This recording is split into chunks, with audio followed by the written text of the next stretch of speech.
अस्सलाम वालेकुम students, how you are doing well. Accounting circle के चैनल के ऊपर खुशामदीद। स्टूडेंट, जैसा कि आपको मालूम है कि हमारा cost volume profit relationship and break even analysis का चैप्टर चल रहा था और आज हमारा उसका लेक्चर 22 है, जिसमें हम प्रॉब्लम 5.20 डिस्कस करने वाले हैं, जिसमें आपके पास CVP के ऊपर वेरियस क्वेश्चंस होंगे। ब्रेक इवन पॉइंट है, कॉस्ट का स्ट्रक्चर है, टारगेटेड सेल्स है। तो एक अच्छा क्वेश्चन है आपके पिछले क्वेश्चंस को रिवाइज करने के लिए। और आपको ये भी मालूम है कि हम ये जो क्वेश्चंस या प्रॉब्लम सॉल्व कर रहे हैं वो गैरिसन नॉरिन ब्रीवर की बुक से, जो मैनेजरियल अकाउंटिंग की है, उसका एडिशन 15 है, उससे बना रहे हैं। सो वीडियो पूरी देखने से पहले मेरे चैनल को सब्सक्राइब करें और वीडियो को ज़्यादा से ज़्यादा शेयर करें। तो क्वेश्चन में आपको कह रहा है नॉर्थवुड कंपनी मैन्युफैक्चर्स बास्केटबॉल्स बनाते हैं, ठीक है जी। The company has a ball that sell for $25, तो ये इसकी सेलिंग प्राइस हो गई। At present the ball is manufactured in a small plant, एक छोटे से प्लांट में बनाई जाती है, मैन्युफैक्चर की जाती है। That relies heavily on direct labour worker, जो ज़्यादातर किस पे डिपेंड करती है, किस पे रिलाई करती है, डायरेक्ट लेबर के ऊपर, ठीक है ना। दस इसलिए वेरिएबल एक्सपेंसेस आर हाई, इनके वेरिएबल एक्सपेंसेस हाई हैं। टोटलिंग 15 पर बॉल, एक बॉल बनाने पे इनकी जो कॉस्ट लगती है वो $15 की लगती है, और विद जिसमें से 60% इज़ डायरेक्ट लेबर कॉस्ट, ठीक है ना। 60% तो डायरेक्ट लेबर कॉस्ट हो गई, यानी कि तकरीबन ₹9 बनेगा। लास्ट ईयर कह रहे हैं द कंपनी सोल्ड, कंपनी ने बेचे 30,000 ऑफ दीज बॉल्स, ठीक है ना, 30,000 बॉल्स बेची। With the following results, in results के साथ। सबसे पहले कह रहे हैं सेल की आपने 30,000 बॉल्स की, तो सेलिंग प्राइस 25 मल्टीप्लाई किया तो आपके पास 750,000 का रेवेन्यू आ गया। वेरिएबल एक्सपेंसेस आपके पास 450 के, 30,000 मल्टीप्लाई बाय 15, ठीक है जी। तो माइनस किया तो आपके पास कंट्रीब्यूशन मार्जिन 3 लाख आ गया, ओके। फिक्स एक्सपेंसेस $210 के, यानी कि फिक्स एक्सपेंस भी कॉस्ट कवर हो गई, और नेट ऑपरेटिंग इनकम आपको $90,000 की सूरत में प्रॉफिट आपके पास आ रहा है, ठीक है जी। ये आपके रिजल्ट्स हैं। अब आपके पास रिक्वायर्ड हैं अच्छे खासे 6 पार्ट हैं। 6 पार्ट में आपसे डिफरेंट तरीके से सवाल पूछा हुआ है, तो सॉल्यूशन करते वक्त मैंने इन सब पार्ट्स को एक एक करके कॉपी किया है, ताकि बार बार मुझे पीछे स्लाइड पर आना ना पड़े और आपको कोई कन्फ्यूजन भी ना हो। तो इसलिए एक एक करके मैं आपको सॉल्यूशन समझाऊंगा, और अगर किसी पार्ट का ताल्लुक पिछले पार्ट से होगा तो उसको भी मैं डिटेल से डिस्कस करूंगा और फिर स्लाइड पीछे लेकर आऊँगा।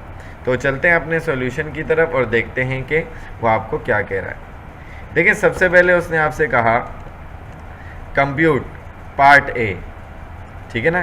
पहले ही पार्ट में 2 सब पार्ट हैं। Last year contribution margin ratio, पिछले साल का कंट्रीब्यूशन मार्जिन रेशियो बताओ, and the break even point in balls, balls का ब्रेक इवन पॉइंट बताओ। अभी तो 30,000 बेची है ना, तो ब्रेक इवन किस पे आएगा कि आपका जो है वो फिक्स कॉस्ट कवर हो जाए, नो प्रॉफिट नो लॉस की कंडीशन आ जाए।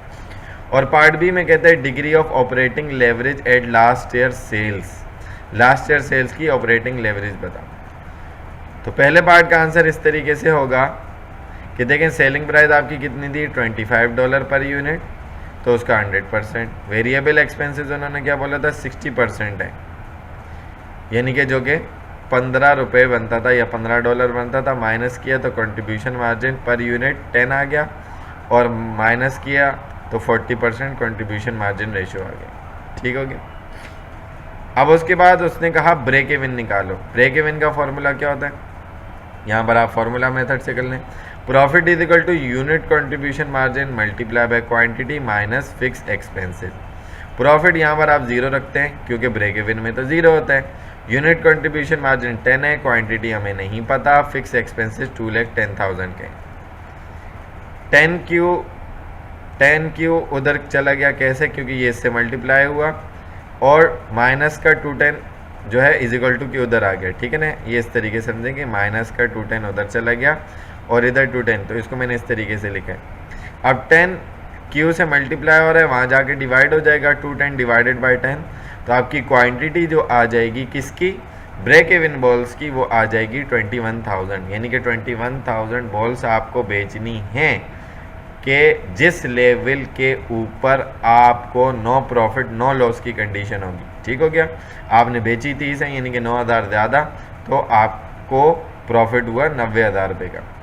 पार्ट बी में the degree of operating leverage बोल रहा है, तो डिग्री ऑफ ऑपरेटिंग लेवरेज का फॉर्मूला क्या होता है? Contribution margin divided by net operating income. तो कंट्रीब्यूशन मार्जिन आपका 3 लाख का था डिवाइडेड बाय 90,000 की नेट ऑपरेटिंग इनकम, तो 3.33 राउंड ऑफ करके ये आपका डिग्री ऑफ ऑपरेटिंग लेवरेज आ गया, यानी कि आपका बिजनेस अच्छा कमा रहा है, अच्छा चल रहा है अभी तक की सिचुएशन के हिसाब से। ये तो आपका पहला पार्ट हो गया। ठीक है जी, जो पिछले डेटा से हमने काम किया। सेकंड में आपको कह रहा है due to an increase in labour rate, अगर लेबर रेट में इंक्रीमेंट हो जाए, the company estimate that next year variable expense will increase by $3 per ball. एक बॉल पे $3 का इंक्रीज आ जाएगा वेरिएबल एक्सपेंसेस का। अभी जो है वो 15 है, प्लस करेंगे 3 तो ये हो जाएगा 18। ठीक हो गया। If this change take place and, अगर ये चेंज हो जाए, वो कहता है अगर हो जाए, and the selling price per ball remain constant, यानी कि 25 ही रखें, उसमें कोई चेंज ना करें, तो what will be next year CM ratio and the break even point in balls. जाहिर सी बात है इसमें भी चेंज आएगा। सीएम रेशियो अब क्या होगा? तो कह रहे हैं कि the new CM ratio will be, अगर सेलिंग प्राइस 25 रखते हैं और वेरिएबल एक्सपेंस बढ़ाकर 3 से 18 कर देते हैं, तो अब आपका कंट्रीब्यूशन मार्जिन जो पहले 10 का था वो गिरकर 7 से हो जाएगा, और 100 में से अब ये 72% बनता है वेरिएबल एक्सपेंस, तो कंट्रीब्यूशन मार्जिन रेशियो गिरकर 28% हो जाएगा। ठीक है। तो नया ब्रेक इवन पॉइंट क्या था? ओल्ड वाला तो 21,000 बॉल्स का था ना, अब कितना होगा?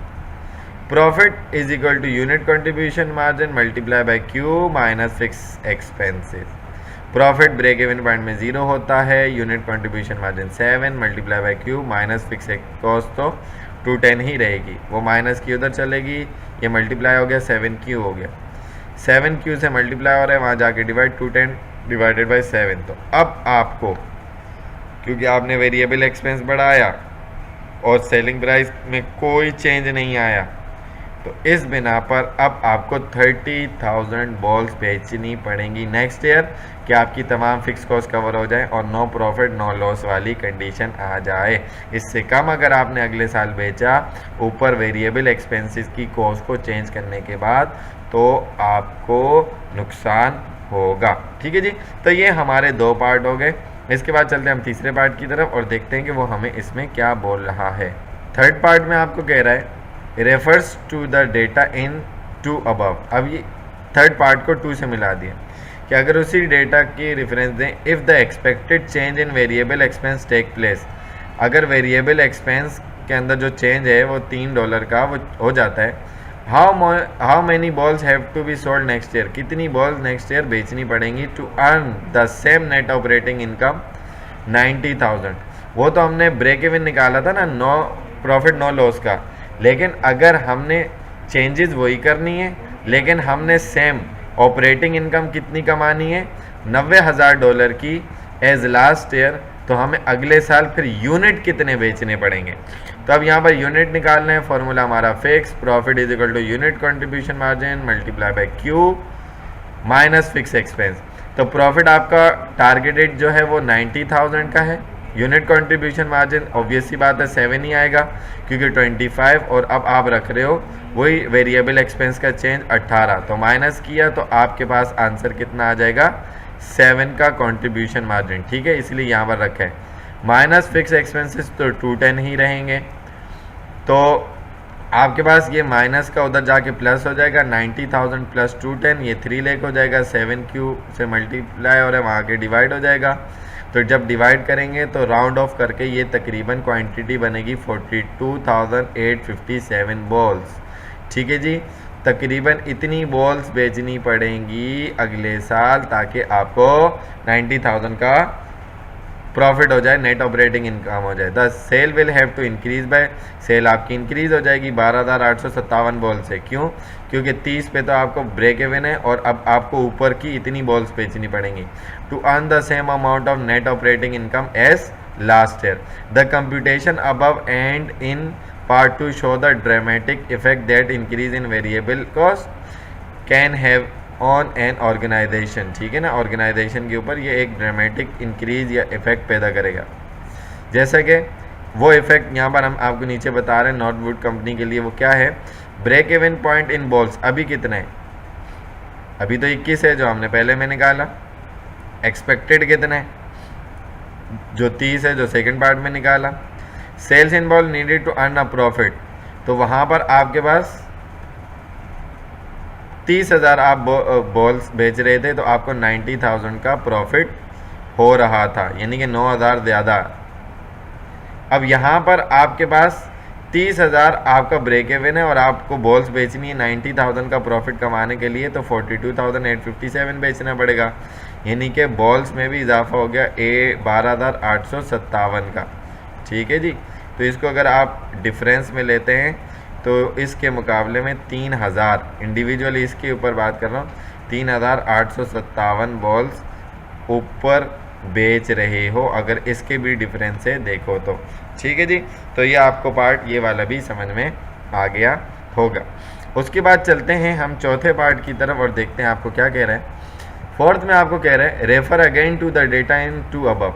सेकेंड वाले पार्ट के अंदर वो कह रहे हैं दोबारा से चलते हैं। The president feel that the company must raise the selling price of its basketball. President ने कहा कि यार हमें ना बास्केटबॉल्स की सेलिंग प्राइस को इंक्रीज़ करना चाहिए। कह रहे हैं if Northwood company want to maintain the same CM ratio, अगर वो अपने CM रेशो को सेम जो लास्ट ईयर कंप्यूट किया था 40% का, जो कि आपका पार्ट ए में था, ये यहाँ पर आपको नज़र आ रहा है, ये 40% का अगर वो आप मेंटेन करना चाहते हैं एज कंप्यूटेड इन रिक्वायरमेंट 1A, जो कि उसने बोल भी दिया। What selling price per ball must it charge next year to cover the increase labour cost. ये जो लेबर कॉस्ट इंक्रीज हुई है उसको कवर करने के लिए हमें सेलिंग प्राइस क्या रखनी होगी। ठीक है जी, तो कह रहे हैं कि भाई the contribution margin last year ratio क्या था? वो तो 40% था। तो इसका मतलब क्या हुआ? If we let P equal to the new selling price, P से मुराद न्यू सेलिंग प्राइस, क्योंकि P तो हमें नहीं पता, तो उसकी इक्वेशन क्या बनेगी? P selling price is equal to 18 हो गई आपकी वेरिएबल कॉस्ट। ठीक है जी, प्लस आपके पास 0.4 क्या है? कंट्रीब्यूशन मार्जिन किसका? P का, यानी कि सेलिंग प्राइस का। वो निकलेगा और वो इसमें ऐड होगा, तभी तो पता लगेगा कि आपकी न्यू सेलिंग प्राइस क्या होनी चाहिए। अब ये जो P है 0.40 का P, ये इधर प्लस है, वहाँ P से जाके माइनस होगा। वो P के साथ अगर कुछ नहीं है तो 1 है, इधर आके माइनस 0.4 P होगा तो क्या आ जाएगा? 0.60 P आ जाएगा। ठीक है जी, और इधर बढ़ जाएगा 18। 0.6 P से क्या हो रहा है? मल्टीप्लाई, वहाँ अगर 18 से क्या हो जाएगा सर? डिवाइड हो जाएगा।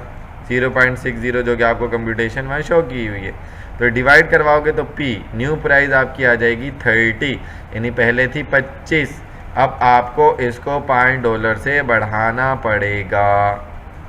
तो वेरीफाई कर लेते हैं। Selling price 30, variable expense 18, minus किया तो कंट्रीब्यूशन मार्जिन 12, तो 100% माइनस उसका वो 60% बनता है, माइनस किया तो ये उसका 40% बनेगा। Therefore, to maintain 40% CM ratio, a $3 increase in variable cost would require a $5 increase in the selling price। अगर हमें इतना रखना है और $3 की हमारी वेरिएबल एक्सपेंस की कॉस्ट भी इंक्रीज हो रही है, तो हमें अपनी सेलिंग प्राइस को $5 से बढ़ाना पड़ेगा। ठीक है जी, तो ये आपका फोर्थ पार्ट था। आई होप के समझ में आ गया होगा। अब इसका 5वां पार्ट है और देखते हैं कि इस 5वें पार्ट में आपको क्या कह रहे हैं। कह रहे हैं refer to the original data. पहला दूसरा तीसरा सब छोड़ दो, ओरिजिनल डेटा पे आ जाओ। The company is discussing the construction of a new automated manufacturing plant. Company अब एक नए प्रोजेक्ट पे काम करना जा रही है और वो कह रही है कि हम एक नया मैन्युफैक्चरिंग ऑटोमेटेड प्लांट जो है वो कंस्ट्रक्ट करेंगे। The new plant would slash variable expense पर बॉल बाय 40%। ठीक है जी, तो उससे उसकी एफिशिएंसी की वजह से, न्यू प्लांट की एफिशिएंसी की वजह से वेरिएबल एक्सपेंस जो है वो 40% से डिक्रीज हो जाएगा। But it would cause fix expense per year to double, लेकिन इसकी वजह से आपकी फिक्स कॉस्ट जो है ना वो डबल हो जाएगी। कह रहे हैं if the new ball is build, new plant is build, अगर हम नया प्लांट बना लेते हैं, what would be the company's new CM ratio, अब उसका नया सीएम रेशो क्या होगा, and new break even point in balls क्या होगा। तो कह रहे हैं the new CM ratio would be, नया सीएम रेशो क्या होगा, सेलिंग प्राइस तो क्या होगी $25 होगी, सेम, उसमें कोई चेंज नहीं 100%। वेरिएबल एक्सपेंस 9 हो जाएगा, क्यों, क्योंकि उसने क्या कहा था 40% से स्लैश कर जाएगा, तो 15 का 40% कितना होता है, 9 रुपये होता है। तो अब वेरिएबल एक्सपेंस 15 से 9 हो जाएगी उस प्लांट के लगने की वजह से, तो कंट्रीब्यूशन मार्जिन कितना हो जाएगा 16 डिवाइडेड बाई 25 मल्टीप्लाई बाई 100, तो ये 64% बनता है। यानी कि पहले 40% था आपका ओरिजिनल में कंट्रीब्यूशन, अब हो जाएगा 64, यानी कि बढ़ गया। तो the new break even point would be, नया ब्रेक इवन पॉइंट क्या होगा, तो 0 profit unit contribution margin multiply by Q minus fix expense, अब तक ये आपको याद हो चुका होगा। प्रॉफिट 0, यूनिट कंट्रीब्यूशन मार्जिन 16 रखा multiply by Q, fix expenses 210 थे, लेकिन उन्होंने क्या कहा था, न्यू प्लांट की वजह से फिक्स एक्सपेंस डबल हो जाएगा, तो मल्टीप्लाई बाय 2 किया तो 420 आ गया। 16 क्यू, ये माइनस का उधर जाके प्लस 16 इधर आके डिवाइड हो गया 420 से, तो क्वांटिटी ब्रेक इवन के आगे 26,250 बॉल्स आपको बेचने पड़ेंगे अपनी कॉस्ट को कवर करने के लिए। ठीक है जी, although this new break even point is greater than the company's, company के प्रेजेंट ब्रेक इवन पॉइंट से बड़ा है, क्योंकि उसमें कितना था 21, जो कि आप पार्ट 1 में देख सकते हैं। It is less than the break even point will be if the company does not automate and variable cost rise next year, जो पार्ट 2 के मुकाबले में तो कम ही है ना, क्योंकि वहाँ पर तो 30,000 था। अगर हम ऑटोमेटेड मशीन नहीं लगाते और वेरिएबल कॉस्ट को बड़ा रहने देते हैं, तो अब उस चक्कर में हमारा ब्रेक इवन पॉइंट फिर ज़्यादा आएगा, ज़्यादा बेचना पड़ेगा। सो आई होप कि ये कंपैरिजन भी आपको समझ में आ गया होगा। अब चलते हैं इसके लास्ट पार्ट की तरफ।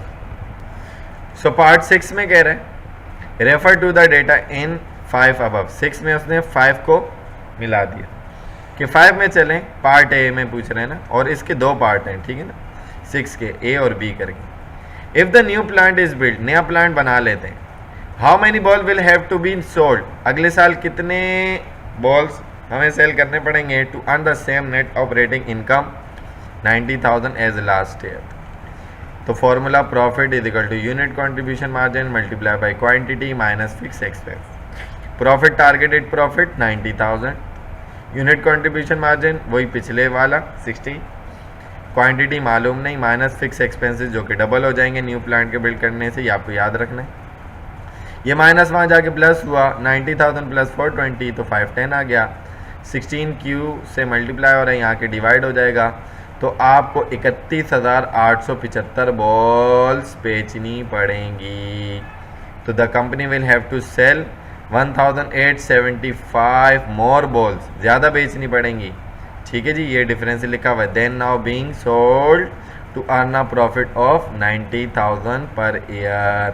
ठीक है जी, हाउएवर जबकि this is still less than the 42,857, अभी भी कम है, that would have to be sold to earn a 90,000 profit, इतना प्रॉफिट अर्न करने के लिए। If the plant is not, अगर प्लांट को हम ऑटोमेट नहीं करते, वेरिएबल कॉस्ट हम बढ़ा के रखते हैं, जैसे पार्ट 3 में हमने देखा, तो उसके मुकाबले में ये वाला जो पार्ट है या ये वाला जो डिसीजन है वो फिर भी हमारे लिए बेहतर है, काफ़ी बेहतर है। ठीक हो गया, ये बात आपको समझ में आ गई होगी। तो refer to the data in 5 above. B में कह रहे हैं 5th पार्ट को ही अज्यूम करते हुए, assume the new plant is build, बना लिया, and the next year the manufacturer and sales, company ने मैन्युफैक्चर की और बेचे भी कितने 30,000 ball. The same number as sold last year, जो कि उन्होंने लास्ट ईयर बेचे थे। Prepare a contribution format income statement and compute degree of operating leverage. ठीक है जी, कंट्रीब्यूशन फॉर्मेट इनकम स्टेटमेंट बनाओ और degree of operating leverage calculate करके दिखाओ। तो देखें, सेलिंग प्राइस आपकी चेंज नहीं हुई, सेल्स आप कितनी की कर रहे हैं, $25 की एक बॉल, टोटल 30, उसने बोला 30 बेच दें, तो आपका रेवेन्यू कितना हो जाएगा 75। वेरिएबल एक्सपेंस 30 बॉल पे 9 पर बॉल, क्योंकि नए प्लांट की वजह से आपका 40% का स्लैश डाउन आ जाएगा वेरिएबल एक्सपेंसेस पे। तो आपके पास ये कितना हो गया, 270,000 हो गया। ठीक है जी, 270,000 हो गया। अब इससे भी अगर आप आगे करना चाहते हैं ना, तो इससे क्या होगा, माइनस करेंगे। अगर आप किसको 750,000 में से अगर आप माइनस करते हैं 270 की वेरिएबल एक्सपेंस को, तो आपके पास जो कंट्रीब्यूशन मार्जिन आ जाएगा वो 480,000 का आ जाएगा। ठीक है ना, उसमें से अगर आप वेरिएबल एक्सपेंसेस को माइनस करवा दें, सॉरी फिक्स एक्सपेंसेस को माइनस करवा दें, यानी कि 420 से, क्योंकि वो तो डबल हो गया था ना, तो आंसर कितना आएगा सर, आंसर आएगा 60,000 की नेट इनकम। ठीक है, यानी कि 90 की नहीं होगी, अगर ज़्यादा बेचेंगे तो तभी होगी। तो डिग्री ऑफ ऑपरेटिंग लेवरेज अब जब आप कैलकुलेट करेंगे, contribution margin 480 divided by net operating income 60, तो आपका डिग्री ऑफ ऑपरेटिंग लेवरेज बढ़कर कितना चला जाएगा, 8 पे चला जाएगा, जबकि पहले कितना था 3.33। ठीक है जी, इतने का इजाफा हो गया। तो इसका मतलब आपकी कंपनी की पोजीशन बेटर है, आपको नया प्लांट जो है वो बिल्ड करना चाहिए। ठीक है ना, तो अगर एज अ मैनेजर की 1-2 बुक्स में इसका आगे का पार्ट भी लिखा हुआ है, यहाँ पर वैसे क्वेश्चन ख़त्म है, लेकिन अपडेटेड बुक्स में ये लिखा हुआ है कि एज अ मैनेजर या डिसीजन मेकर अगर आपको ये टास्क दिया जाए कि हमें न्यू प्लांट लगाना चाहिए या नहीं लगाना चाहिए, तो आप क्या उस पर डिसीजन लेंगे।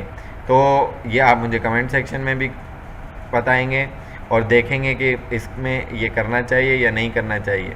बहरहाल मेरे हिसाब से इसको करना चाहिए। क्यों? क्योंकि 6 पार्ट में आप देख सकते हैं कि 90,000 की जो अर्निंग है वो भी ज़्यादा हो रही है, आपकी वेरिएबल एक्सपेंसेस के ऊपर भी, क्योंकि ज़्यादातर आप रिलाई ही वेरिएबल पे करते हो।